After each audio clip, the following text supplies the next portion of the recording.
Continuando con el estudio de la voluntad, veremos los vicios de la voluntad. El Código Civil, en su artículo 1451, dice: los vicios que pueden adolecer el consentimiento son error, fuerza y dolo. En resumen, los vicios que puede adolecer la voluntad o el consentimiento son el error, la fuerza y el dolo. Y vamos a estudiar cada uno de estos. Y en determinados casos, además del error y fuerza y dolo, algunos autores agregan la lesión, que también la vamos a explicar. No obstante, el artículo 1451 se refiere textualmente a los vicios del consentimiento. Y debemos entender que son vicios de la voluntad. En consecuencia, pueden presentarse en actos jurídicos unilaterales o bilaterales. Y esto último es muy importante. Por lo tanto, tanto el error, la fuerza y el dolo, que son vicios de la voluntad, se pueden presentar tanto en los actos jurídicos unilaterales como en los actos jurídicos bilaterales. Y ahora viene una pregunta teórica. ¿Un vicio de voluntad es una cuestión de hecho o derecho? Esto tiene una importancia práctica para determinar si procede o no el recurso de casación en el fondo. Tradicionalmente se ha sostenido que determinar si un acto jurídico le afecta o no un vicio de voluntad o del consentimiento es una cuestión de hecho, por lo que no sería procedente el recurso de casación en el fondo de la Corte Suprema, sino que sería materia de los jueces de fondo, es decir, de los tribunales de primera instancia y de las Cortes de Apelaciones. Porque hay que recordar que el recurso de casación en el fondo ve el derecho y no los hechos. Por lo tanto, no sería procedente el recurso de casación en el fondo ante la Corte Suprema porque es una cuestión de los hechos y no de derecho. En cambio, otros autores, como Joel González Castillo, dice que esta determinación se torna una cuestión de derecho, cuando de lo que se trata es de calificar jurídicamente los hechos acreditados en las dos instancias. Es decir, determinar, por ejemplo, si tales hechos han configurado un error esencial, sustancial o accidental, etc. Se explica esto porque dicha calificación debe hacerse según lo dispuesto en los artículos 1453 a 1455, artículos que vamos a explicar más adelante. En esta labor, entonces, la Corte Suprema puede intervenir conociendo de un recurso de casación en el fondo. Así, por lo demás, se declara en una sentencia de la Corte Suprema con fecha 19 de enero de 2010, en los rol 1908-2008. Como vemos, determinar si es una cuestión de hecho o derecho tiene importancia procesal, ya que determinaría si es procedente o no el recurso de casación en el fondo. Ahora veremos los vicios de la voluntad o del consentimiento, comenzando con el error. Como concepto, no encontramos en el Código Civil una definición con alcance general del error. Por lo tanto, en el Código Civil no encontramos una definición de error. En el Código Civil encontramos menciones al error en diferentes materias. Entonces, en diferentes capítulos y pasajes encontramos el error. En las guardias, en la accesión, en la tradición, en la posesión, en las asignaciones testamentarias, en la partición, en materia del oficio de la voluntad, que nos interesa, también en la nulidad, en la prueba de las obligaciones, en la sociedad conyugal, en el contrato de depósito, en el cuasi contrato de pago, de lo no debido, en el contrato de transacción. Entonces encontramos en diferentes artículos menciones al error. Ahora bien, como definición, podemos decir que la doctrina ha dicho que el error es el concepto equivocado o la ignorancia que se tiene de la ley, de una persona, de un hecho o de una cosa.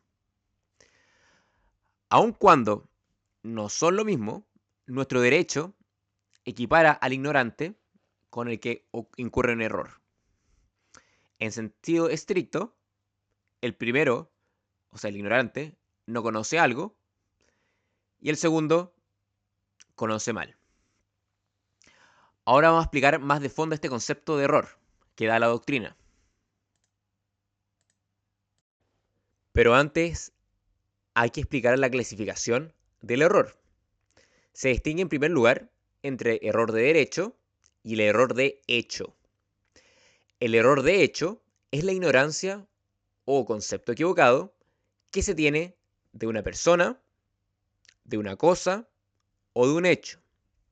En cambio, el error de derecho es la ignorancia o el concepto equivocado que se tiene de una ley o, en general, de un precepto jurídico, ya que la ley no es la única norma jurídica.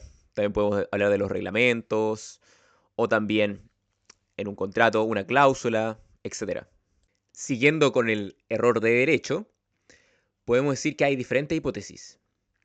La primera, error de derecho, que consiste en ignorar la existencia de una norma jurídica. En este caso, el individuo que incurre en este error simplemente desconoce la existencia de un precepto jurídico. Actúa como si éste no existiera. Dicho precepto jurídico puede consistir en una norma legal o en una costumbre jurídica, o también en otra clase de norma. Segundo caso, el error de derecho, que consiste en equivocarse acerca del sentido y alcance de un precepto jurídico. En este caso, el individuo tiene conocimiento de la existencia de un precepto jurídico, pero yerra en cuanto a la interpretación del mismo. El error aquí consiste en atribuirle a la norma un significado diverso al que efectivamente quiso darle el legislador. Y en el tercer caso, error de derecho, que consiste en equivocarse acerca de la vigencia de un precepto jurídico. En esta hipótesis, la persona conoce la norma y su sentido correcto y alcance, pero su equivocación consiste en estimar que ella no se le aplica por no encontrarse vigente, sea porque a su juicio existe vacancia legal que posterga dicha vigencia, o sea porque en su opinión tal precepto cesó en su vigencia por haber operado una derogación expresa, tácita u orgánica. Y ahora viene el punto importante. El artículo 1452 del Código Civil dispone que el error sobre un punto de derecho no vicia el consentimiento. Por lo tanto, si el acto no está viciado, no lo podría anular. El acto jurídico es válido, sin importar si la persona desconocía la norma al realizar el acto jurídico. Por lo tanto, el error de derecho no vicia la voluntad. Y aquí tenemos varios artículos también que van en la misma línea. El artículo 8 del Código Civil dice: nadie podrá alegar ignorancia de la ley después que ésta haya entrado en vigencia. El artículo 1452, que hemos nombrado, es una consecuencia del artículo 8. De tal forma, quien ha contratado teniendo un concepto equivocado de la ley o ignorando una disposición legal, no puede alegar este error para excusarse de cumplir sus obligaciones por tal causa. Y a su vez, el inciso 4 del artículo 706 del Código dispone que el error en materia de derecho constituye una presunción de mala fe, que no admite prueba en contrario, ya que hay una presunción de derecho en consecuencia. Como habíamos dicho, la regla general es que el error de derecho no vicia el consentimiento. En otras palabras, quien presta su consentimiento no podrá, más tarde, excusarse de cumplir alegando que su voluntad ha sido determinada por un error de derecho. En consecuencia, el contrato celebrado con error de derecho es válido y produce sus efectos. Sin embargo, existen casos excepcionales en el cual el error de derecho vicia el consentimiento o puede invocarse para otros efectos. Por ejemplo, el caso del cuasicontrato del pago de lo no debido, de los artículos 2297 y 2299 del Código Civil. El artículo 2297 del Código Civil dice que se podrá repetir aún lo que se ha pagado por error de derecho cuando el pago no tenía por fundamento ni aún una obligación puramente natural. Este supuesto, en el cual quien pagó una suma de dinero o entregó una cosa a otro creyendo que estaba legalmente obligado a ello, puede solicitar la repetición, o sea, la devolución de lo que pagó o entregó, amparándose incluso en el error de derecho. Se configura, en estos casos, un cuasi contrato de pago de lo no debido. Por ende, la demanda no es una de nulidad ni relativa ni absoluta, sino que de repetición de lo pagado, es decir, una acción restitutoria, fundada en el aludido cuasi contrato. En otras palabras, el legislador admite, en este caso, que el fundamento de la acción restitutoria esté precisamente en el error de derecho, que ha sido víctima el demandante. ¿Cómo podría ocurrir, según Arturo Alessandri, con quien paga un impuesto que ha sido derogado o cuando el supuesto de la norma tributaria no se le aplica? Es decir, cuando el pago no tuvo por fundamento una obligación civil ni natural. Y también el artículo 2299 del Código dice, el que da lo que no debe, no se presume que lo dona, a menos de probarse que tuvo perfecto conocimiento de lo que hacía, tanto en el hecho como en el derecho. En este caso, es el demandado quien deberá acreditar que el actor no sufrió un error de derecho, sino que tuvo perfecto conocimiento de lo que hacía, para desvirtuar la acción restitutoria que se ha intentado en su contra. Víctor Vial del Río señala como ejemplo a la persona que efectúa un aporte a una institución de beneficencia, en la creencia errada de que la ley contempla para los aportantes un beneficio tributario. Es inducida a dicho acto no por el ánimo de efectuar una liberalidad, sino porque cree acogerse a una franquicia. Ya vimos el error de derecho y ahora veremos el error de hecho.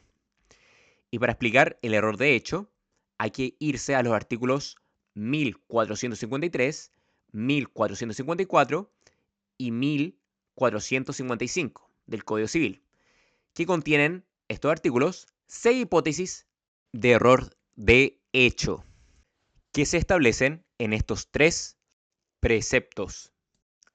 Todas las hipótesis de error de hecho son las siguientes. Primero, error de hecho cuando recae sobre la especie de acto o contrato que se ejecuta o celebra. Este será el caso de un error esencial. Segundo caso, error de hecho cuando recae sobre la identidad de la cosa específica de qué se trata. Este sería un caso de un error esencial.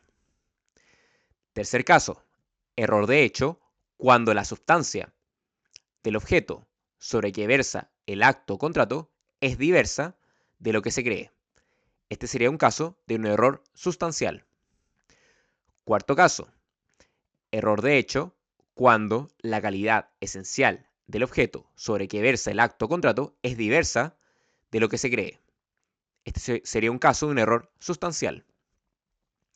Y el quinto caso, error de hecho, cuando recae sobre una cualidad accidental de la cosa y esa cualidad ha sido el principal motivo de una de las partes para contratar y ha sido conocida de la otra parte. Este sería un caso de un error accidental. Y sexto caso, cuando la consideración de la persona con quien se ha contratado ha sido la causa principal del contrato.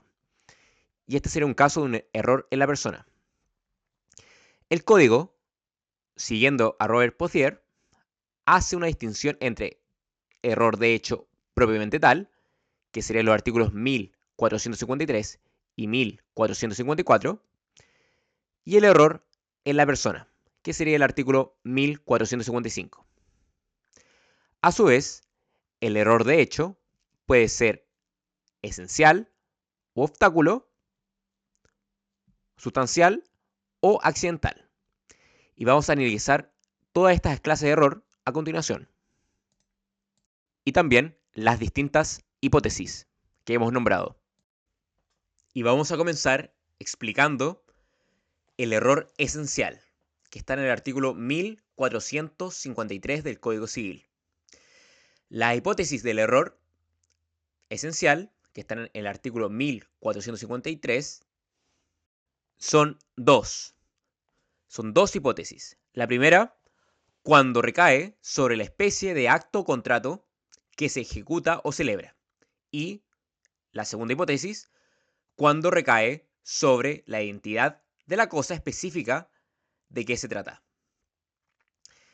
Antes de ver esta materia, hay que recordar que, primero, el error de hecho que incurra el individuo debe ser excusable, es decir, no imputable a su negligencia. El error sea excusable significa que el error no provenga de culpa del que lo alega, o de imprudencia o supina ignorancia suya. Por ejemplo, no sería excusable si una persona contrata sin conocer los términos que se emplean en algunas cláusulas del contrato. Por ejemplo, en un contrato habla de la cláusula SIF, que significa entrega de la mercadería en puerto de destino, incluyéndose el pago del flete, seguro y precio. Imaginemos que una persona firma ese contrato sin saber eso. Ahí sería culpa de la persona que firma el contrato, porque no ha leído detenidamente la cláusula. En este caso, pues, hay negligencia de su parte en no informarse sobre el contenido de la convención. Como vemos, hay un deber de informarse y la ignorancia no puede ser alegada como excusa. Entonces, la excusabilidad del error se presenta como un presupuesto necesario para toda demanda de nulidad basada en este vicio de la voluntad. Ahora volviendo al artículo 1453 del Código, que lo vamos a leer, este artículo dice que el error, de hecho, vicia el consentimiento cuando recae sobre la especie de acto o contrato que se ejecuta o celebra, como si una de las partes entendiese empréstito y la otra donación, o sobre la identidad de la cosa específica de qué se trata, como si en el contrato de venta el vendedor entendiese vender cierta cosa determinada y el comprador entendiese comprar otra. Y aquí vemos en este artículo las dos hipótesis que hemos nombrado anteriormente. Las dos hipótesis contempladas en el artículo 1453 suelen calificarse por los autores como error esencial o también es llamado error obstáculo. Ahora examinando más de fondo el artículo 1453, el primer caso de error esencial dice en relación con la especie de acto o contrato que se ejecuta o celebra. Aquí, el error consiste en atribuir una de las partes una naturaleza jurídica diversa al acto o contrato de aquella que le atribuye la otra. Este caso es llamado error in negotio. Por ejemplo, una de las partes cree celebrar un contrato de empréstito, que podría ser de comodato o de mutuo, según el caso, mientras que la otra cree que está en un contrato de donación. El artículo 677, en la norma de tradición, se refiere también a esta clase de error, cuando éste recae en el título que antecede a dicho modo de escribir. Este artículo 677 del Código Civil dice que el error en el título invalida la tradición. Y pone como ejemplo cuando una de las partes tiene el ánimo de entregar a título de comodato y por otra tiene el ánimo de recibir a título de donación. Aquí habría un error. Y la segunda hipótesis del artículo 1453, este segundo caso de error esencial, cuando recae sobre la identidad de la cosa específica de qué se trata. Este es el denominado error in corpore. Por ejemplo, una de las partes entendió comprar el caballo A y la otra parte entendió que vendía el caballo B. También encontramos en el código diversas normas que van en la misma línea. Por ejemplo, en la tradición, el artículo 676 del código dice que se requiere también, para la validez de la tradición, que no se padezca error en cuanto a la identidad de la especie que se deba entregarse. Y también en las normas de contrato de transacción, en el artículo 2457 del código, dice que el error acerca de la identidad del objeto sobre que se quiere transigir anula la transacción. Un punto importante que hay que recordar sobre el artículo 1453, sobre esta hipótesis, sobre la identidad de la cosa específica de que se trata, como dice el texto de la cosa específica de que se trata, es decir, se debe tratar de una especie o cuerpo cierto. De manera que debería descartarse la hipótesis del error en la identidad de la cosa cuando se trate de cosas genéricas. Por lo tanto, esta hipótesis sobre la identidad de una cosa específica de que se trata está pensada para especies o cuerpos ciertos, no sobre cosas genéricas. Pero respecto a estas, o sea, cuando se trata de cosas genéricas, estaríamos ante otra clase de error, pero no estaríamos entre un error esencial. Esto lo veremos más adelante, pero ya adelantamos que si se trata de un error sobre las cosas genéricas, lo podríamos encuadrarlo dentro de los casos de error sustancial. Cuando hablamos de una especie o cuerpo cierto, hace referencia a una cosa que está perfectamente determinada e individualizada. Por ejemplo, la venta de un auto, determinada por la patente, o la venta de una casa, determinada por los deslines que aparecen en el causador de bienes raíces. Otro comentario que podemos hacer sobre este artículo es que el precepto alude a un acto o contrato. Así dice el artículo 1453 del Código. Un acto o contrato. Entonces, el error, en consecuencia, puede afectar tanto a un acto jurídico unilateral como a uno bilateral. Ahora veremos la sanción al error esencial. Hay discusión doctrinal respecto a este punto. Según la doctrina que se siga, la sanción puede ser inexistencia jurídica, o nulidad absoluta, o nulidad relativa.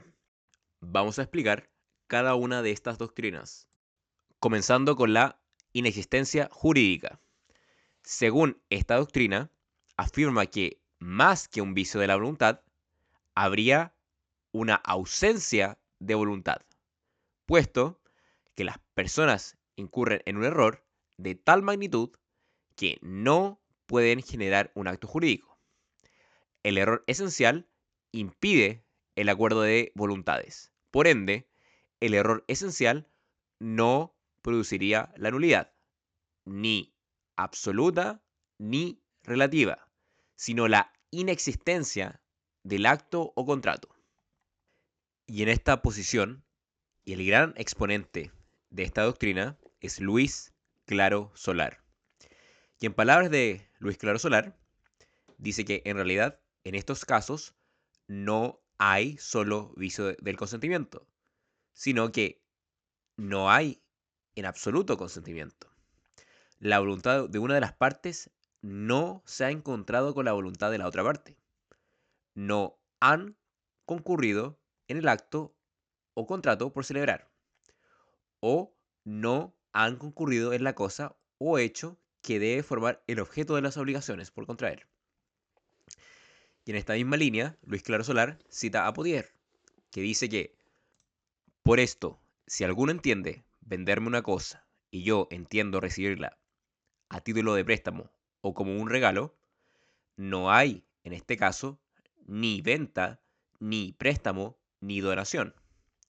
Si alguno entiende venderme o darme cierta cosa y yo entiendo comprarle otra cosa o aceptar la donación de la otra cosa, no hay ni venta ni donación.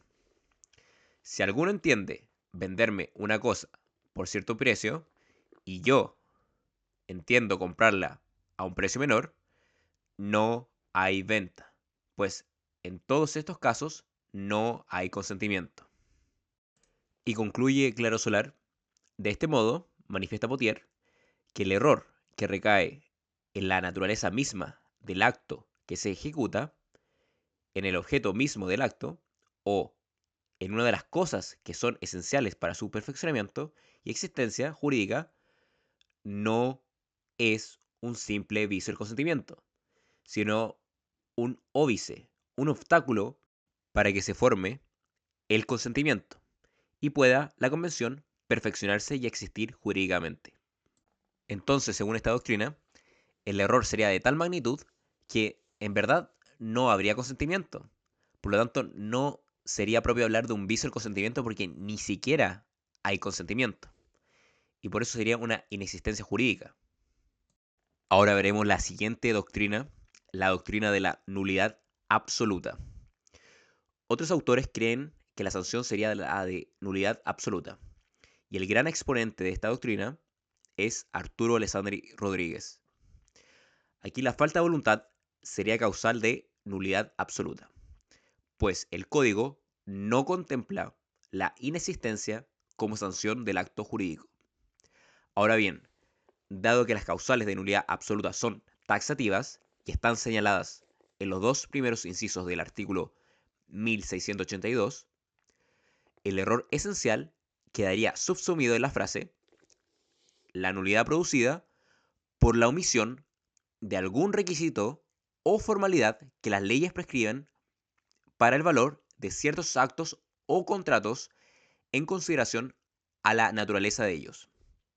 Entonces, la falta de voluntad, producto del error esencial, determinaría la ausencia de uno de estos requisitos.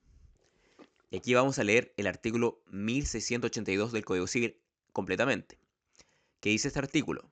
La nulidad producida por un objeto o causa ilícita y la nulidad producida por la omisión de algún requisito o formalidad que las leyes prescriben para el valor de ciertos actos o contratos en consideración a la naturaleza de ellos y no a la calidad o estado de las personas que los ejecutan o acuerden, son nulidades absolutas.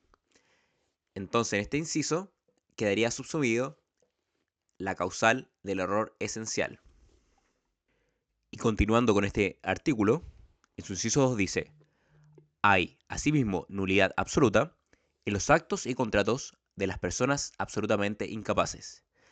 Y en el inciso 3 dice, cualquiera otra especie de vicio produce nulidad relativa y da derecho a la rescisión del acto o contrato.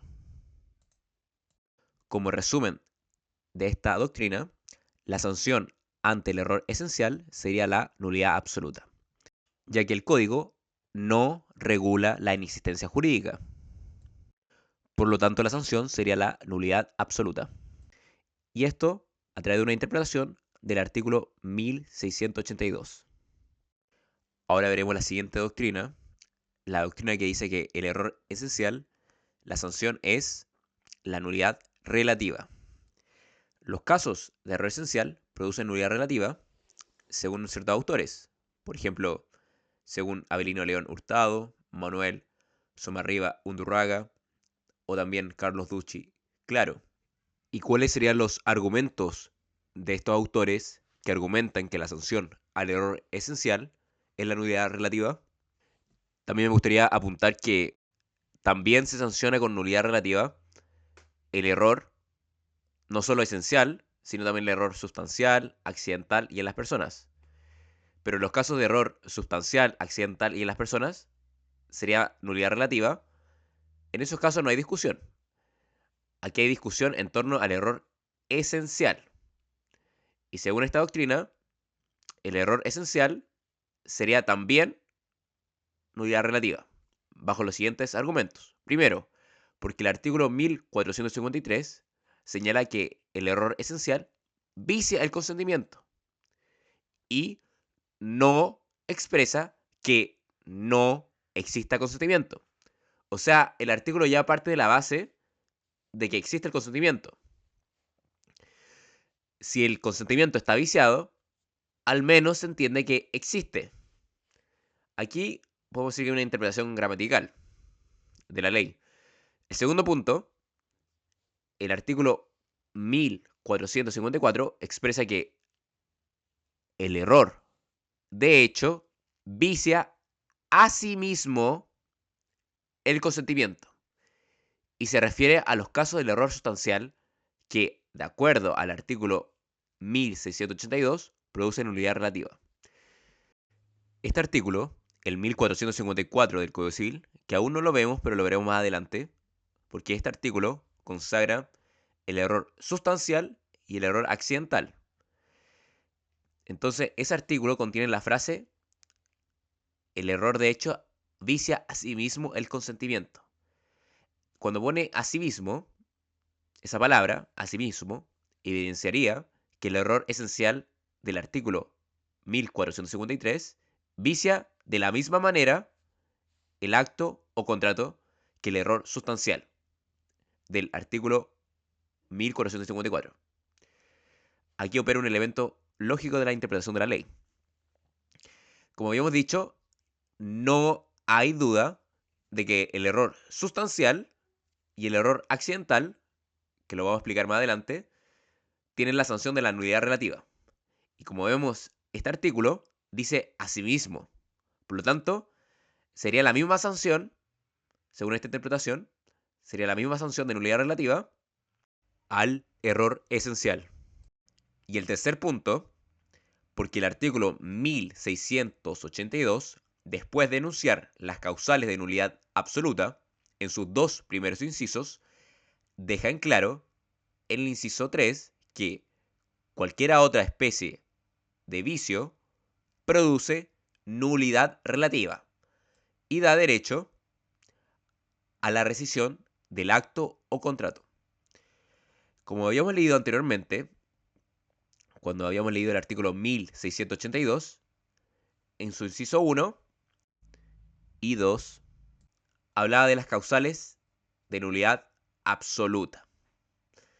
Pero en el inciso final decía textualmente que cualquiera otra especie de vicio produce nulidad relativa y da derecho a la rescisión del acto o contrato. Por lo tanto, la causal del error esencial lo podríamos subsumir en este último inciso del artículo 1682. Por lo tanto, sería nulidad relativa. Ahora bien, el error esencial u obstáculo no está incluido en ninguno de los dos incisos iniciales del artículo, como habíamos dicho. Pero habíamos visto que la doctrina anterior de la nulidad absoluta decían que sí. Pero los que están a favor de la nulidad relativa dicen que no. Por ende, la sanción aplicable solo podría ser aquella contenida en el inciso 3 de este artículo, que es la nulidad relativa. Y hay que recordar, como he dicho anteriormente, que, y me gustaría repetirlo, que no hay duda de que el error sustancial y el error accidental y el error en la persona, este tres tipos de errores, se sancionan con nulidad relativa. Y en esto no hay duda. Por lo tanto, la misma sanción tendría que ser aplicable al error esencial, o sea, la sanción de nulidad relativa.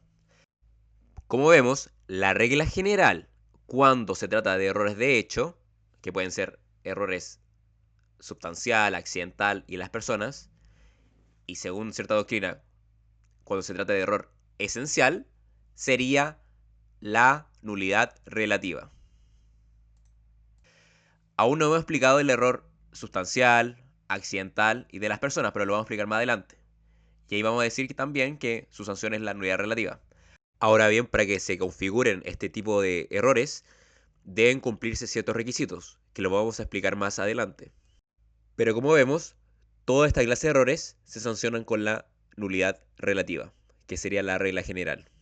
Y el cuarto punto, porque el artículo 1691 del Código Civil, que indica el plazo de prescripción de la acción rescisoria en caso de error o dolo, no formula distingo alguno.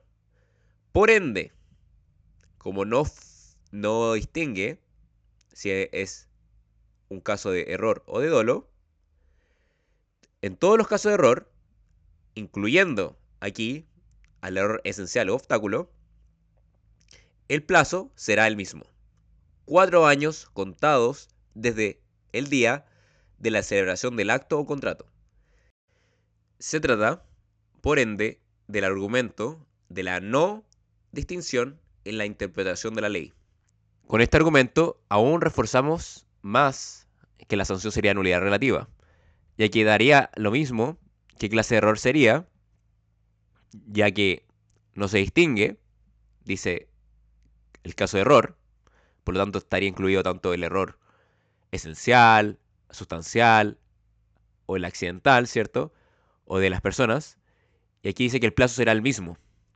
Un plazo de 4 años contados desde el día de la celebración del acto o contrato. Como vemos, el error esencial tendría el mismo tratamiento que la otra clase de errores. A lo que hemos dicho, me gustaría agregar lo que dice Avelino León Hurtado, que dice lo siguiente: como razón de doctrina, dentro del propio código, debe observarse que las causales de nulidad absoluta se han establecido en interés general, de la moral y de la ley, causa u objeto ilícito, incapacidad absoluta, etc. Y en cambio, acá se trata solo del interés particular. La consecuencia de esto es que el acto nulo absolutamente no es susceptible de sanearse o ratificarse, y no se ve la razón que deba impedir a las partes el sanamiento o la ratificación de un acto en que han equivocado el objeto o naturaleza misma de él, pero que con posterioridad desea mantener. Con lo que queremos decir acá es que si se aplican las reglas de la nulidad absoluta, el acto no es posible de sanearse ni de ratificarse. Y esto sería muy excesivo. Como habíamos dicho, la nulidad absoluta vela por el interés general y en cambio la nulidad relativa vela por el interés particular. Y sería mucho más correcto, en este caso, del error esencial, aplicar la nulidad relativa, ya que aquí estamos velando por el interés particular de las partes. Y también da la posibilidad de que las partes puedan sanear o ratificar el acto, cosa que no es posible si es que se aplica la nulidad absoluta. Además, no es racional ni conveniente y por consiguiente no debe ser jurídico que la acción de nulidad, en estos casos, se mantenga durante 15 años. Bueno, en ese tiempo cuando escribía Avelino. Actualmente son 10 años. Y no solamente durante 4, como sería de aceptarse la nulidad relativa. Aquí vemos otra diferencia, que es respecto a la duración de la acción. El plazo de la acción de la nulidad absoluta son de 10 años y el plazo de la acción de nulidad relativa son 4 años. ¿Y qué dice después Avelino? Es absurdo mantener una acción de nulidad durante tantos años, ya que la estabilidad de los negocios jurídicos se opone a ello, ya porque, pasado algún tiempo, la prueba del error resulta imposible. Por estas razones, creemos que el error obstáculo vicia el acto jurídico de nulidad relativa. Entonces aquí concluye que el error esencial, o también llamado error obstáculo, debería ser sancionado con nulidad relativa. Y otro autor, como es Hernán Corral Talciani, también adhiere a la tesis de la nulidad relativa, señalando lo siguiente: el error esencial es, por sobre todo, un error y no una falta de consentimiento. Es cierto que se produce una discordancia entre la voluntad de una parte y la voluntad de otra, pero esto ocurre en todos los supuestos del error. Lo que importa es que aquí hay una apariencia de acto o negocio jurídico que requiere una declaración judicial de invalidez, por lo que debe descartarse que estemos frente a un caso de nulidad de pleno derecho, o sea, hay que descartar la inexistencia. Tampoco cabe aplicar la nulidad absoluta, porque además de ser incoherente con el tratamiento que se hace con los demás errores de hecho que dice la voluntad, impide el sanamiento del acto por ratificación o confirmación, lo que no parece justificado. Debe considerarse, además, que la regla general en materia de nulidades en nuestro sistema es la nulidad relativa, como se deduce claramente de lo que dispone el inciso final del artículo 1682. Ahora veremos la siguiente clase de error de hecho, que es el error substancial, que está consagrado en el artículo 1454, inciso 1 del Código Civil, que dice este artículo: el error de hecho vicia asimismo el consentimiento, cuando la sustancia o calidad esencial del objeto sobre que versa el acto o contrato es diversa de lo que se cree, como si por alguna de las partes se supone que el objeto es una barra de plata y realmente es una masa de algún otro metal semejante. Y el inciso 2 de este artículo contiene el error accidental, que explicaremos más adelante. Pero ahora explicaremos solamente el error sustancial. Hay que decir que el error substancial, o también se puede llamar error sustancial, porque substancia o sustancia son sinónimos. Volviendo a este artículo, cabe distinguir dos hipótesis en el artículo 1454, inciso 1. La primera hipótesis se refiere al error que recae en la substancia de la cosa. Esto es, en la materia concreta de que se compone el objeto sobre que recae la obligación. Se trata de un concepto estrictamente objetivo y materialista. Un ejemplo de error en la substancia de la sustancia sería la que proporciona el código, al decir como si por alguna de las partes se supone que el objeto es una barra de plata y realmente es una masa de algún otro metal semejante. Y otro ejemplo, que el ejemplo clásico, es que una persona compra unos candelabros de plata, pero en realidad son candelabros de cobre plateado. Otro ejemplo, una persona quiere comprar vino y en realidad está comprando vinagre. O lo que creyó que era un diamante resultó ser un pedazo de vidrio. O lo que creyó que era una prenda de vestir de seda, en realidad era de algodón. En este caso, podríamos incluir cosas determinadas solo por su género. Y esto es importante porque habíamos dicho anteriormente que cuando se trataba de una cosa, especie o cuerpo cierto, ahí sería un caso de un error esencial. Porque el error esencial recae sobre la identidad de la cosa específica de que se trata. Es decir, una especie o cuerpo cierto. Pero cuando se trata de cosas genéricas, aquí estaríamos dentro de la hipótesis de un error sustancial. Entonces, en resumen, en esta causal del error sustancial, estaríamos ante casos de cosas determinadas por su género. Así, por ejemplo, si el comprador entiende comprar 100 toneladas de trigo y el vendedor entendió que le compraban 100 toneladas de harina. Como vemos acá, no hay discusión en torno a que haya una compraventa, pero el problema suscita respecto a la cosa, que es una cosa genérica. 100 toneladas de trigo. No me dice qué marca de trigo, de qué año las cosecha, si tiene que ser un trigo específico de cierta categoría. No, 100 toneladas de trigo. Es algo genérico, una cosa genérica. Pero al abrir los sacos que recibo, yo recibo 100 toneladas de harina. Como vemos acá, hay un error en torno a la materia concreta de que se compone el objeto. No es trigo, es harina. Por lo tanto, será un error sustancial.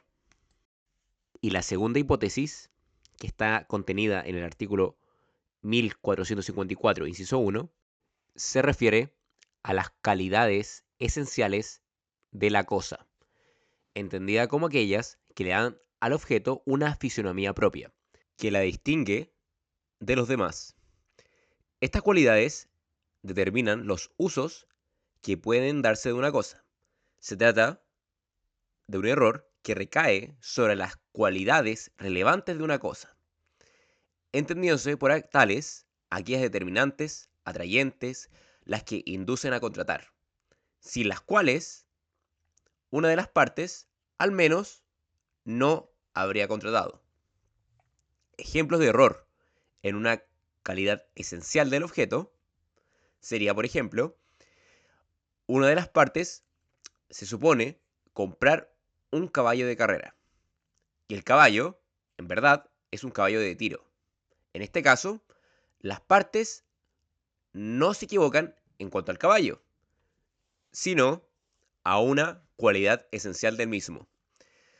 Aquí no hay discordia en torno al caballo. Ambas partes saben que uno vende y compra un caballo. Pero aquí, donde existe el problema, es que no es lo mismo un caballo de tiro que un caballo de carreras. Otro ejemplo sería, una de las partes se cree que compró un vehículo todoterreno, o sea, con tracción en 4 ruedas. Y resulta que el vehículo solo tenía tracción delantera. También sería un ejemplo de un error, porque aquí una calidad esencial de la cosa es que sea 4x4, o sea, todoterreno, pero en realidad no fue así. También otro ejemplo, si una de las partes entendió comprar vehículos motorizados de cierto año, y así se declaró en el contrato, pero en realidad eran más antiguos.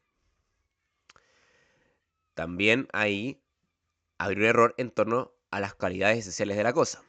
Otro ejemplo, se celebra un contrato de compraventa de una valiosa pintura de un famoso artista y después se descubre que la obra no era auténtica, sino una buena copia. Aquí habrá error también, siempre que el vendedor no haya sabido que lo que vendía no era una obra auténtica, pues en el caso contrario, habría incurrido en dolo. Ahora profundizaremos en torno a la frase las calidades esenciales de la cosa, que está contenida en el artículo 1454, inciso 1. Esta segunda hipótesis que habíamos leído anteriormente, se han formulado distintas teorías en torno a qué se debe entender por calidades esenciales de la cosa. Y aquí la doctrina ha formulado dos teorías, una subjetiva y otra objetiva.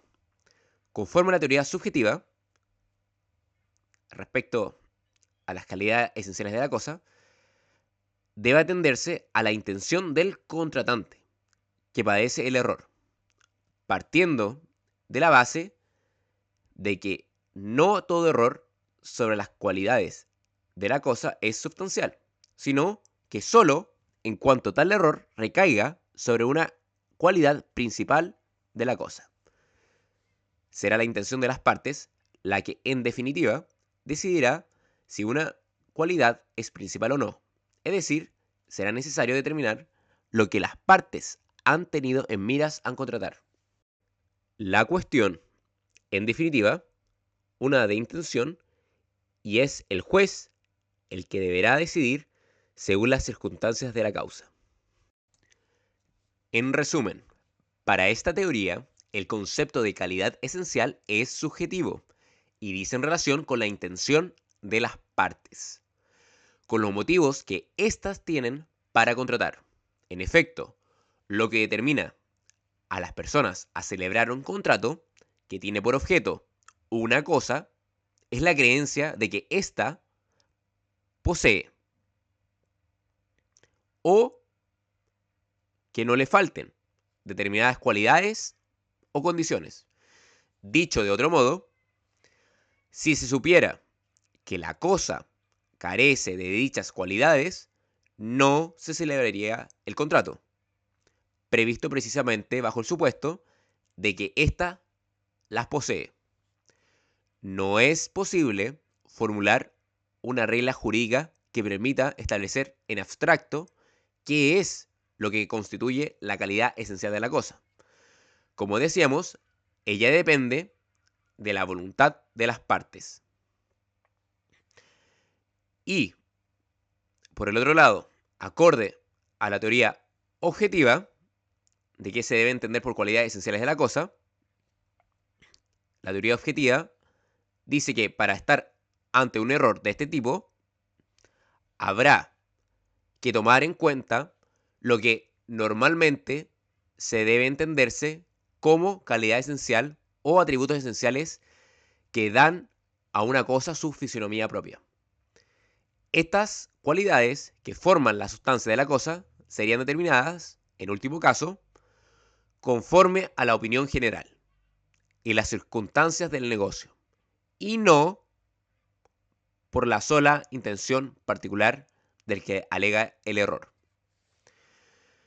Puesto que si se atiende a la sola intención del contratante que invoca el error, no podrá otorgarse un índice seguro para distinguir la sustancia de la cosa de otra cualquiera, permitiendo con ello la prueba de que cualquier diferencia en la sustancia viciaría la intención del contratante, lo que conllevaría a confusión entre el error sustancial y el accidental. En este caso, el juez debe apreciar los hechos y específicamente en los que hace descansar el error según las circunstancias del acto y no solamente la intención de quien lo invoca. Entonces, en resumen, esta teoría, la calidad esencial, deberá fijarla en último término el juez, atendiendo a las circunstancias en que se celebró el acto jurídico y a lo que conforme con la noción común, con un criterio general, debe entenderse por tal calidad y no únicamente con la intención de las partes. Ahora veremos una sentencia de la Corte Suprema que habla de este mismo tema, que se debe entender por una calidad esencial. Esta sentencia dice que lo siguiente, que como consecuencia de lo razonado precedentemente, debe reflexionarse si la calidad esencial de la cosa se determinará conforme un criterio subjetivo, es decir, atendiéndose solo a la intención del contratante que padece el error, como sostienen en Chile, entre otros, Alessandri Rodríguez, Alessandri Besa, Claro Solar y Vial de Río. O, por el contrario, deberán considerarse las cualidades de la cosa cuya reunión determinan su índole específica, distinguiéndola de acuerdo a la noción común de todas las demás cosas. Esas cualidades que forman la sustancia de la cosa serían determinadas, en este último caso, conforme con la opinión general y las circunstancias del negocio, y no por la sola intención particular del que alega el error. Ahora bien, enfrentada la Corte Suprema a estas dos corrientes doctrinarias acerca de la determinación del error sustancial, al investigar el error como vicio del consentimiento, respecto de la sustancia, este tribunal mantiene la doctrina manifestada en el orden a que se adscribe más bien a la postura que propende a una interpretación contractual de carácter objetivo, puesto que si se atiende a la sola intención del contratante que invoca el error, no podrá otorgarse un índice seguro para distinguir la sustancia de la cosa de otra cualquiera, permitiendo con ello la prueba de que cualquier diferencia en la sustancia viciaría la intención del contratante, lo que conllevaría a confusión entre el error sustancial y el... Respecto del error sustancial, derivado de la confusión en la calidad esencial del objeto, al ser diversa de la que se tiene en mente a contratar, se sostiene por el profesor Avelino León Hurtado que en el proyecto de Código Civil de 1853, en el artículo correspondiente, hay una nota de Bello que cita como fuente los artículos 1837 y 1838 del Código de la Luisiana. Y estos artículos se refieren al error en la sustancia y en las calidades esenciales, entendiendo por estas últimas las que dan mayor valor a la cosa. O sea, según la fuente de este artículo, la calidad esencial se debe juzgar con el criterio objetivo, pues se atiende a la calidad que da mayor valor a la cosa, y no solo a la intención que invoca el error. Agrega que, en este caso, el juez debe apreciar los hechos y específicamente en los que se hace descansar el error, según las circunstancias del acto, y no solamente con la intención de quien lo invoca. Como concluye el profesor Avelino León, la calidad esencial deberá fijarla en último término el juez, atendiendo a las circunstancias en que se celebró el acto jurídico y a lo que conforme con la noción común. Con un criterio general debe entenderse por tal calidad. Y esto lo dijo la sentencia de la Corte Suprema, y aquí tiene el rol y la fecha. Bueno, y respecto a la sentencia que hemos hablado, este trata de un caso de que hubo un contrato de compraventa en el cual había unos camiones, y estos camiones tenían que ser de cierto año. Pero la persona que compró los camiones después se da cuenta que no correspondían a tal año que le había pactado. El demandante solicita al tribunal que se declare la nulidad relativa del contrato, pues se encontraba viciado por un error sustancial, toda vez que el año de fabricación constituía una de las cualidades determinantes de la celebración del contrato en cuestión. El tribunal de primera instancia desestimó la pretensión del demandante, señalando que éste no había logrado acreditar que el año de fabricación de los vehículos que compró fuera un elemento esencial para al momento de contratar. Y la Corte de Apelaciones confirma la decisión del Tribunal de Primera Instancia. Pero, contra esta decisión, se deduce un recurso de casación en el fondo.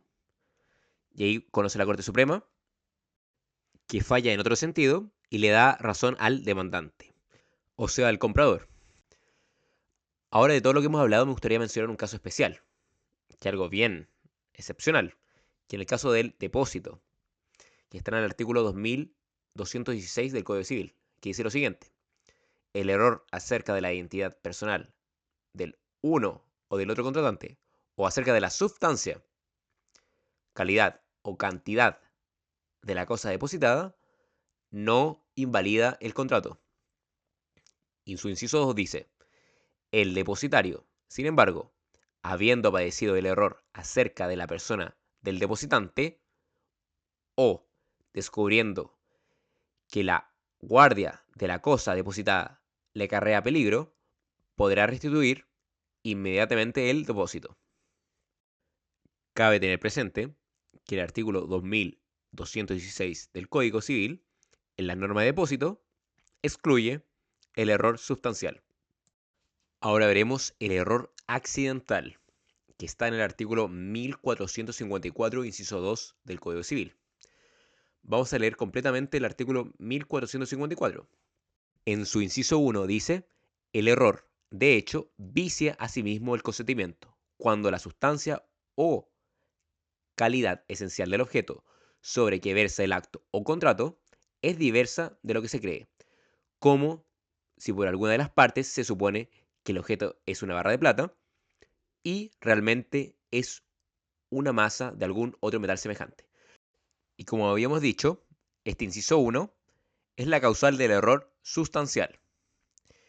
Y en el inciso 2 dice, el error acerca de otra cualquiera calidad de la cosa no vicia el consentimiento de los que contratan, sino cuando esa calidad es el principal motivo de una de ellas para contratar y este motivo ha sido conocido de la otra parte. Este sería la causal del error accidental en el inciso 2. ¿Y qué podemos decir sobre este artículo sobre el error accidental? Primero, por regla general, esta clase de error no vicia el consentimiento, ya que se trata de calidades que no son relevantes y no determinan a las partes a contratar. Por ejemplo, señala Arturo Alessandri el siguiente ejemplo. Si compro un libro de edición uniforme creyendo, entre otras cosas, que es de papel pluma y resulta que es de papel corriente, este error no destruye el consentimiento. Y la excepción a esta regla general es que el error accidental viciará el consentimiento cuando haya cumplido con dos requisitos señalados en la misma norma. Primero, que esa calidad de la cosa haya sido el principal motivo de una de las partes para contratar. Y segundo, que este motivo haya sido conocido de la otra parte.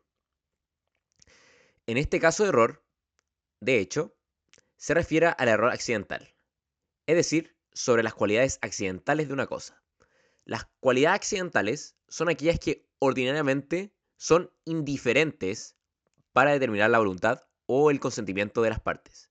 Se trata de cualidades secundarias o no principales. Un ejemplo sería aquel en que se quiere comprar un automóvil de cierta marca y modelo del año 2026, pero de color acero, y el vendedor proporciona uno de color negro.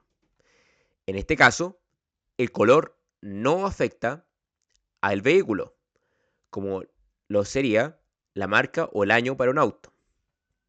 Pero las partes al contratar establecieron que el color debía ser de color acero.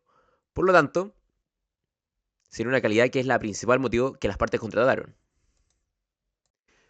Pero si las partes no hubieran establecido eso en el contrato, de que tiene que ser el auto de color acero, el color habría sido algo accidental sin mayor trascendencia, ya que el color del auto no afecta al auto, no lo hace más o menos rápido porque sea un color diferente o algo que lo perjudique.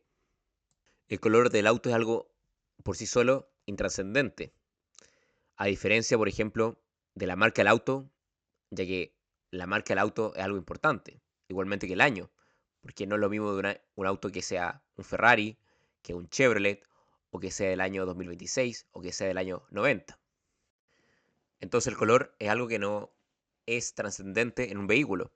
Ahora bien, porque las partes establecieron que debía ser de cierto color, ahí empieza a cobrar trascendencia el color del auto. Y ahí cabría como un error accidental, ya que esta es la principal motivo de las partes que contrataron y fue conocida por la otra parte.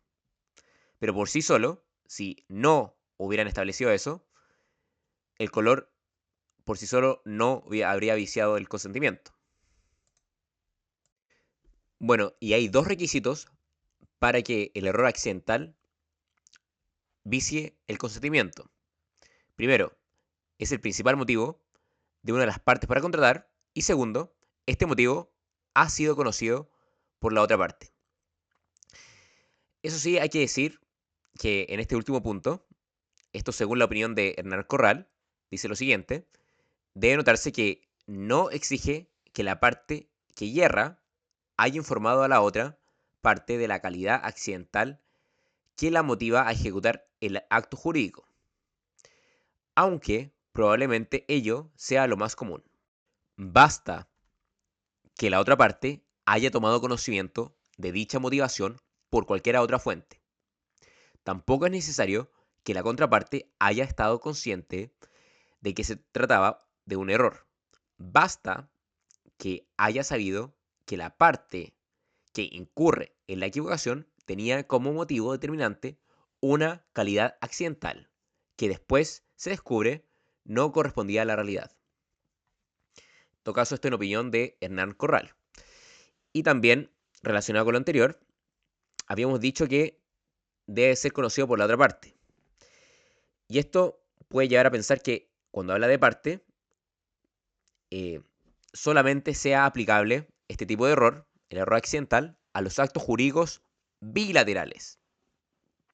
En otras palabras, cuando una calidad accidental ha sido elevada a la categoría de esencial y ha sido conocida por la otra parte, cabe notar que el error accidental solo puede presentarse en los actos jurídicos bilaterales, pues el motivo debe ser conocido por la otra parte. Entonces, solo es posible en los actos jurídicos bilaterales. Ahora bien, Hernán Corral difiere con esto, aunque hay autores como Hernán Corral que dice lo siguiente, que es posible que pueda suceder en los actos unilaterales. Y él dice lo siguiente, en el inciso 2 del artículo 1454 se pone en el caso de un acto jurídico bilateral, ya que habla de que el motivo haya sido conocido de la otra parte. Esto no quiere decir que este error no pueda viciar en los actos jurídicos unilaterales. Solo que en tales casos bastará comprobar la determinación del error, es decir, que fue el motivo principal para ejecutar el acto. Y pone entre paréntesis el ejemplo del artículo 1058 del Código Civil, que dice que la asignación que pareciera motivada por un error de hecho, de manera que sea claro que sin este error no hubiera tenido lugar, se tendrá por no escrita. Entonces aquí vemos como un ejemplo de un error de hecho en un acto jurídico unilateral. En resumen, en la medida que se configuren las exigencias del artículo 1454, inciso 2 del Código, es decir, que para que un error accidental vicie el consentimiento, deben concurrir dos requisitos. Primero, que sea el principal motivo de una de las partes para contratar, y segundo, que este motivo haya sido conocido por la otra parte. Y la sanción de esto es la nulidad relativa. Y en esto no hay discusión, ya que si uno ve el artículo 1682, inciso final, habíamos leído que cualquier otra especie de vicio produce la nulidad relativa, que es la regla general, y da derecho a la rescisión del acto o contrato. Habíamos visto el error esencial, el error sustancial y el error accidental. Y ahora veremos el error acerca de la persona con quien se tiene la intención de contratar. Para eso hay que ir al artículo 1455 del Código Civil. Este artículo dice lo siguiente. En su inciso 1 dice, el error acerca de la persona con quien se tiene la intención de contratar no vicia el consentimiento, salvo que la consideración de esta persona sea la causa principal del contrato. Y su inciso 2 dice, pero en este caso, la persona con quien erradamente se ha contratado tendrá derecho a ser indemnizada de los perjuicios en que buena fe haya incurrido por la nulidad del contrato. Entonces, el error en la persona puede referirse a dos aspectos. Primero, error en la persona misma, es decir, en su identidad. Por ejemplo, yo contrato a Juan, pero en verdad estoy contratando a Pedro. Un ejemplo de este error lo encontramos en el artículo 2216 del Código Civil, referente al contrato de depósito que lo habíamos leído anteriormente, en el cual dice que el error acerca de la identidad personal del uno o del otro contratante no invalida el contrato. Y el segundo caso es el error en las cualidades de la persona. En este caso, no hay duda de la identidad de la persona con quien se contrata, pero el error se comete al atribuirle ciertas cualidades que en verdad no poseía. Por ejemplo, yo contrato a Pedro porque es un gran pintor. Entonces, lo contrato solamente porque quiero que me haga un cuadro, le encargo una obra. Y para eso necesito que él tenga la cualidad de un pintor, que pinte bien y que haga la obra bien. Para eso lo contrato. Fue una calidad determinante al momento de contratar. Es importante esa habilidad que tiene él. Siendo determinantes las cualidades que se suponen en la persona del otro contratante, el error en que se incurra vicia el consentimiento.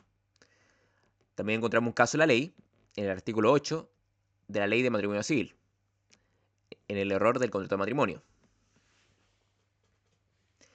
Entonces, por regla general, el error acerca de la persona con quien se tiene la intención de contratar no vicia el consentimiento. Y como habíamos leído anteriormente, el artículo 1455, inciso 1, el error acerca de la persona con quien se tiene la intención de contratar no vicia el consentimiento. Normalmente, la persona del otro contratante es indiferente para los fines que se pretende contratar. Esta regla general tiene excepciones, como dice la norma, en su inciso 2, salvo que la consideración de esta persona sea la causa principal del contrato. Excepcionalmente, hay actos o contratos que se ejecutan o celebran en consideración a la persona, siendo esta la causa principal y determinante del acto jurídico. Son los llamados actos o contratos intuito personal. Son aquellos en que el otro contratante no habría contratado si se hubiere tratado de otra persona, o el autor del acto jurídico unilateral no lo habría otorgado si sus efectos se hubieran radicado en otra persona. En estos casos, el error en la persona viciará el consentimiento o la voluntad. Pero la persona con quien erradamente se contrató o a quien se dirigió el acto jurídico unilateral tendrá derecho a solicitar que se le indemnice los perjuicios que en buena fe haya incurrido por la nulidad del contrato o del acto jurídico unilateral. Y ejemplos de contratos intuito personae son varios. Por ejemplo, el contrato de matrimonio, la transacción, el mandato. Por regla general, las sociedades de personas colectivas y de responsabilidad limitada, la donación, y en el ámbito de los actos jurídicos unilaterales, encontramos el testamento, el reconocimiento de un hijo, y un caso que me gustaría mencionar, que es una convención, es la tradición, y en la tradición, que no es un contrato, pero sí una convención, también sería ejemplo de un acto intuito personae.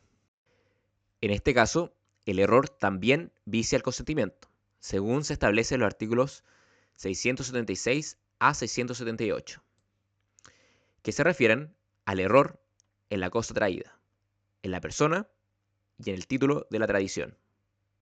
Bueno, según todo lo que hemos dicho, el error en la persona puede presentarse tanto en los actos jurídicos bilaterales como en los actos jurídicos unilaterales. Bueno, y la sanción respecto al error en la persona es la nulidad relativa. Eso sí, en caso de ser declarado nulo el contrato, la persona con quien erradamente se ha contratado tendrá derecho a ser indemnizada de los perjuicios que en buena fe haya incurrido por la nulidad del contrato. Por ejemplo, el pintor que incurrió en gastos y no era él realmente la persona con quien se quería contratar. También encontramos ejemplos de error en la persona fuera del ámbito patrimonial civil. Por ejemplo, la ley de matrimonio civil, en su artículo 8, que sería dentro del ámbito del derecho a familia. Me gustaría leer el artículo 8 de la ley de matrimonio civil, que contiene causales como ejemplo de error en la persona. Bueno, ¿y qué dice la ley de matrimonio civil en su artículo 8? Dice lo siguiente: falta el consentimiento libre y espontáneo en los siguientes casos. Primero, si ha habido error acerca de la identidad de la persona del otro contrayente. Segundo, si ha habido error acerca de alguna de sus cualidades personales que, atendida la naturaleza o los fines del matrimonio, ha de ser estimada como determinante para otorgar el consentimiento. Bueno, y el tercer caso dice si ha habido fuerza en los términos de los artículos 1456 y 1457 del Código Civil, ocasionada por una persona o por una circunstancia externa que hubiera sido determinante para contraer el vínculo. Pero aquí nos interesa el caso 1 y 2, donde se habla del error en la persona. Esto respecto del contrato de matrimonio. Bueno, y el tercer caso habla de la fuerza. Aún no vemos la fuerza, pero la veremos más adelante, porque la fuerza también es un vicio del consentimiento.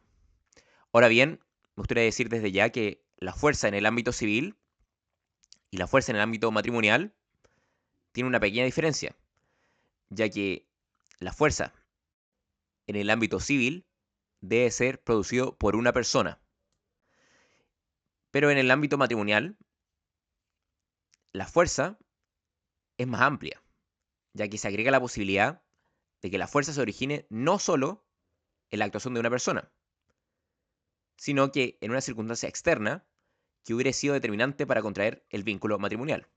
Por ejemplo, un matrimonio por necesidad económica. Entonces, la fuerza en el ámbito matrimonial es más amplia que la fuerza en el ámbito civil, porque contempla casos que en el ámbito civil no son contemplados, por ejemplo, una circunstancia externa. Eso sí, me gustaría aclarar algo, que estos vicios del consentimiento en materia matrimonial da derecho a pedir la nulidad, o sea, se deja sin efecto el matrimonio, retrotrayéndose a las partes al estado que estaban al momento de contraer el vínculo matrimonial. Cuando se trata de nulidad, por existir un vicio del consentimiento por error o fuerza, en materia matrimonial, solo el cónyuge que fue víctima de este consentimiento por error o fuerza es quien puede pedir la nulidad. Eso sí, me gustaría aclarar que esta nulidad matrimonial es diferente a la nulidad civil. En la nulidad civil se distingue entre nulidad absoluta y nulidad relativa. En cambio, en la nulidad matrimonial no es así. También tienen otras diferencias, pero eso ya es materia de derecho familia. Simplemente les quería mostrar este ejemplo de error de la persona que está contenido en el artículo 8 de la Ley de Matrimonio Civil, que se refiere al contrato de matrimonio. Bueno, ya hablamos de todos los tipos de errores y cuál es la sanción del error. Sin perjuicio de lo indicado respecto del error esencial u obstáculo, en donde se discute la sanción, respecto a los demás tipos de errores, no se discute que la sanción es la nulidad relativa. ¿Y cómo llegamos a esta conclusión? De que la regla general es que el error se sancione con la nulidad relativa. Para eso hay que leer el artículo 1682, su inciso final. Hay que recordar que el artículo 1682 del Código Civil contempla las causales taxativas de la nulidad absoluta y en su inciso final establece la nulidad relativa para todos los demás casos. ¿Qué dice este artículo?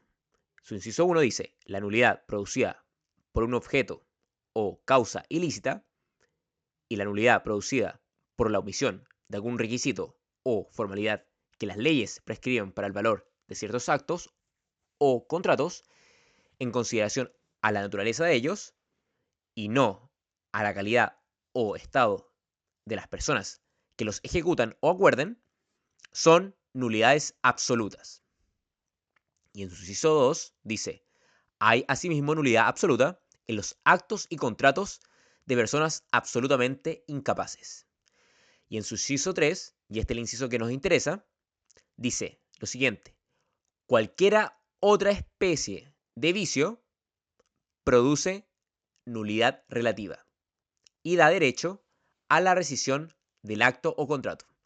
Por lo tanto, la regla general en los vicios y en los errores es que se sancione con nulidad relativa.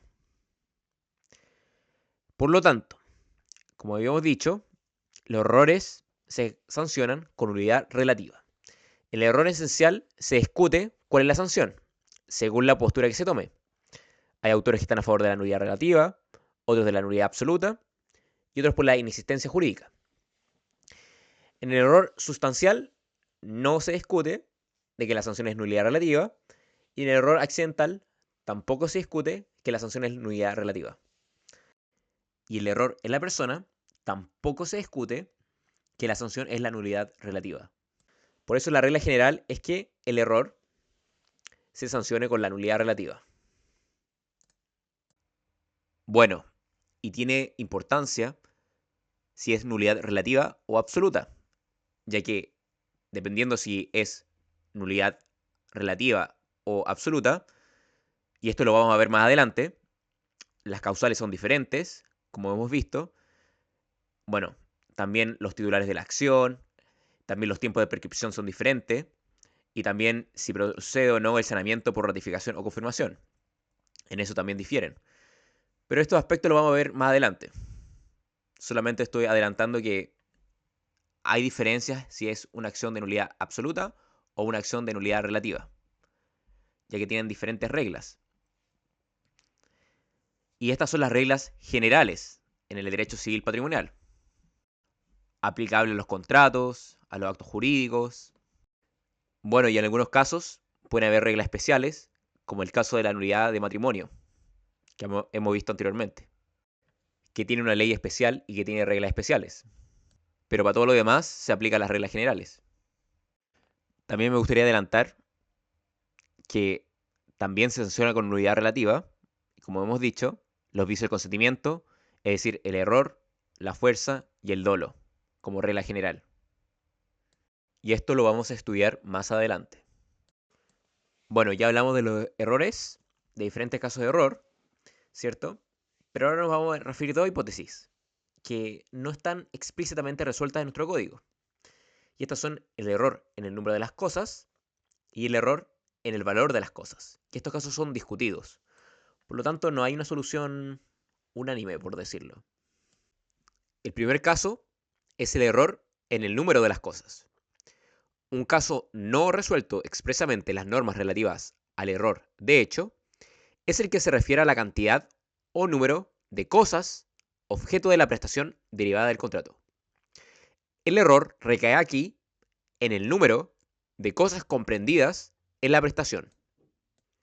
Por ejemplo, una parte entiende que está comprando 1 kilo de harina y la otra parte entiende que le está vendiendo 10 kilos de harina. Como vemos, este error no recae en el contrato, porque ambos están celebrando el contrato de compraventa, en eso no hay duda. Tampoco en el objeto, porque el objeto es la harina. Aquí el error recae sobre cuánto es la cantidad de la mercadería. Habría que distinguir según si tal error recae en cosas específicas o en cosas singularizadas por su género. En el primer caso, cuando son cosas específicas, estaríamos ante una hipótesis de error esencial, que recae en la identidad de la cosa objeto del contrato. Por lo que en este caso, se puede encasillar dentro del error esencial, en el supuesto de cuando el error recae sobre la identidad de la cosa específica de que se trata.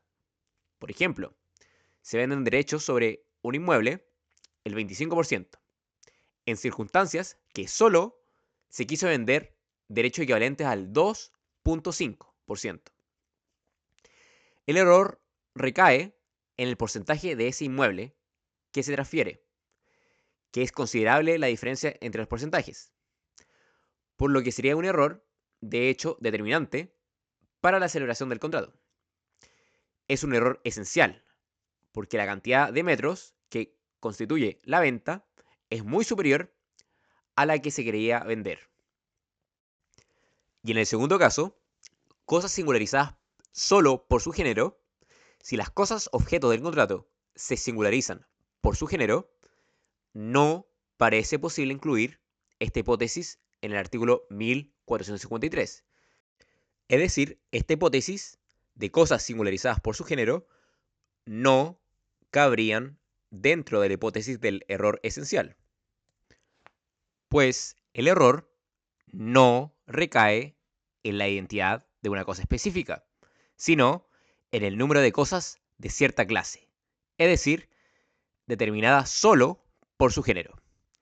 Podríamos entender, tentativamente, que este error quedaría comprendido en el artículo 1454, es decir, como un error sustancial. Si admitimos que una cualidad esencial de la cosa es su cantidad o número, cuando las cosas estén determinadas solo por su género. Por ello, también habría error sustancial si una parte entendió comprar un caballo y la otra creyó que vendía 10 caballos. El contrato adolecería de nulidad por error sustancial, pues resultaría innegable que la cantidad de las mercancías es un aspecto esencial para cualquier comprador. Por lo tanto, en el caso de las cosas singularizadas por su género, lo podríamos enmarcar dentro de la hipótesis del error sustancial. Bueno, y el segundo caso es el error en el valor de las cosas. Por ejemplo, un contrato de compraventa de bienes muebles se paga por error un precio bajo por una obra de arte muy valiosa, circunstancia que desconocen tanto el vendedor como el comprador. ¿Podría en tal caso demandarse por el vendedor la nulidad fundada en el error en el valor de la cosa? ¿En cuál de las hipótesis de error contempladas en el código se podría, en principio, encuadrar este caso? También este caso está discutido. Bueno, y en los contratos de compraventa de bienes inmuebles, hay que marcar una diferencia. En esta compraventa de bienes inmuebles existe la institución de la lesión enorme. Para el caso de que se pagare por la cosa un precio que no guarda relación alguna con el valor real de la cosa misma. En el caso de los bienes inmuebles, cuando hay una desproporción muy grande entre el valor de la cosa, existe la lesión enorme. Pero esto lo vamos a ver más adelante. Lo que queremos decir acá es que estamos pensando en un caso de bienes muebles. Porque acá existe una desproporción entre el valor del objeto y lo que se pagó. Entonces, en este caso, ¿qué solución se podría dar?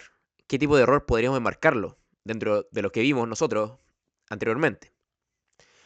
Habría que descartar de inmediato los dos casos de error esencial o obstáculo del artículo 1453, pues la equivocación no incide ni en la especie del contrato que se celebra, ya que hay claridad que nos encontramos ante una compraventa, ni en la identidad de la cosa específica de qué se trata, pues ambos contratantes entendieron el uno vender tal cosa y el otro comprar la misma cosa. Tampoco sería aplicable el caso de error accidental consagrado en el artículo 1454, inciso 2, pues, como se recordará, la calidad no principal de la cosa tiene que haber sido el principal motivo de una de las partes para contratar. Y este motivo tiene que haber sido conocido por la otra parte. Así, por ejemplo, quien estuviese interesado en comprar tendría que manifestarle a la otra parte que compraría siempre y cuando la cosa efectivamente corresponda a la obra de cierto artista. En cambio, en el caso planteado, ninguna de ellas tenía conocimiento que el objeto vendido era una pieza de artística de enorme valor y de cierto autor. Por lo tanto, no sería posible encuadrar esta hipótesis dentro del error esencial ni tampoco en el error accidental. Por lo tanto, nos preguntamos si podríamos encuadrar esta situación en alguno de los dos casos del error sustancial del artículo 1454, inciso 1. No parece posible en la primera hipótesis de esta norma, pues no hubo error acerca de la sustancia o composición física de la cosa. Se trata, como ha destacado nuestra doctrina, de un concepto estrictamente objetivo y materialista. Y hacemos la siguiente pregunta. ¿Podríamos incluirlo en la segunda hipótesis de este precepto, referida al error de una calidad esencial del objeto?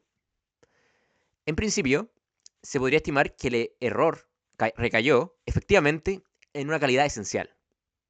Si admitiéramos que el valor de la cosa integra dicha calidad esencial. Y aquí vamos a nombrar una cita del profesor Hernán Corral, que sostiene lo siguiente. Otro error que podría padecer una persona al ejecutar un acto jurídico es el error sobre el valor de la cosa que es su objeto. Es cierto que tratándose de un contrato oneroso conmutativo, el afectado podría recurrir a la ineficacia por lesión enorme. Pero hay que recordar que en nuestra legislación, ella solo procede no de modo general, sino solamente en algunos casos que han sido explícitamente previstos. Además, deben cumplirse los requisitos de desproporción entre las prestaciones que ella establece. Por ello, no siempre el afectado por el error en el valor tendrá la posibilidad de invocar la lesión. ¿Podría demandar la nulidad relativa fundada en su consentimiento viciado por este error? Aunque nuestra doctrina está dividida al respecto, nos parece que no debería haber inconveniente en admitir el error sobre el valor como un tipo de error sustancial. Es decir, cuando el valor de la cosa puede ser considerado una calidad esencial. Los peligros de abuso de esta posibilidad pueden ser neutralizados con la exigencia de que el error sea excusable y determinante. Esta es la opinión de Hernán Corral.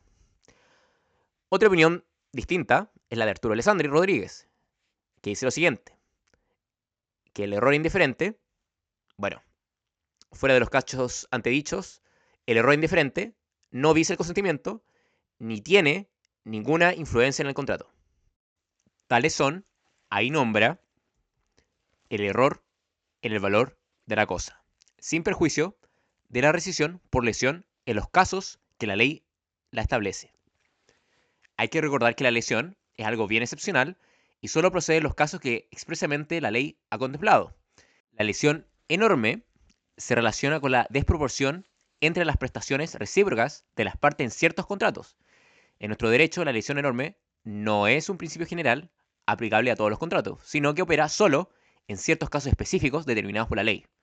No se trata de un uso amplio de esta figura, sino solamente en ciertos contratos, por ejemplo, en la compraventa de bienes inmuebles.